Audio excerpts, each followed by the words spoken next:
Robinson Crusoe, Chapter 1. My First Sea Journey.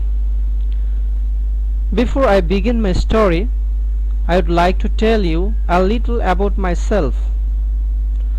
I was born in the year 1632 in the city of York in the north of England. My father was German, but he came to live and work in England. Soon after that, he married my mother, who was English. Her family name was Robinson, so when I was born, they called me Robinson after her. My father did well in his business, and I went to a good school. He wanted me to get a good job and live a quiet, comfortable life. But I did not want that. I wanted adventure and an exciting life. I want to be a sailor and go to sea, I told my mother and father. They were very unhappy about this. Please don't go, my father said. You won't be happy.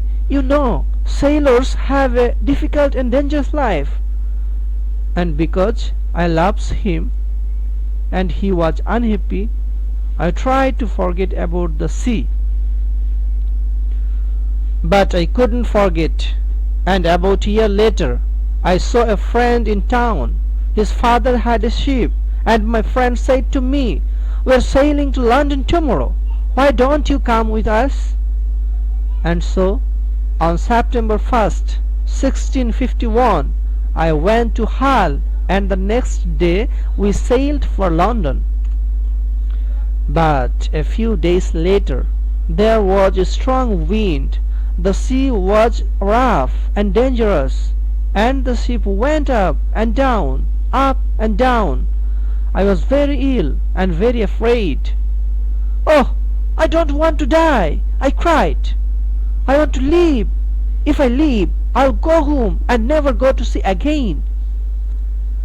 The next day the wind dropped, and the sea was quiet and beautiful again. "Well, Bob," my friend laughed, "how do you feel now? The wind was too bad." "What?" I cried. "It was a terrible storm." "Oh, that wasn't a storm," my friend answered. "Just a little wind. Forget it. Come and have a drink." After a few drinks with my friend, I felt better.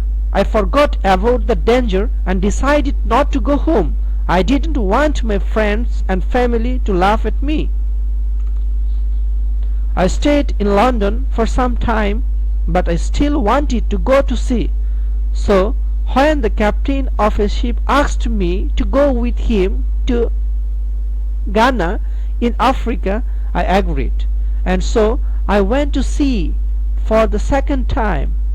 It was a good ship, and everything went well at first, but I was very ill again. Then, when we were near the Canary Islands, a Turkish pirate ship came after us. They were famous thieves of the sea at the time. There was a long, hard fight, but when it finished, we and the ship were prisoners. The Turkish captain and his men took us to sell in Morocco. They wanted to sell us as slaves in the markets there, but in the end the Turkish captain decided to keep me for himself and took me home with him. This was a sudden and terrible change in my life. I was now a slave, and this Turkish captain was my master.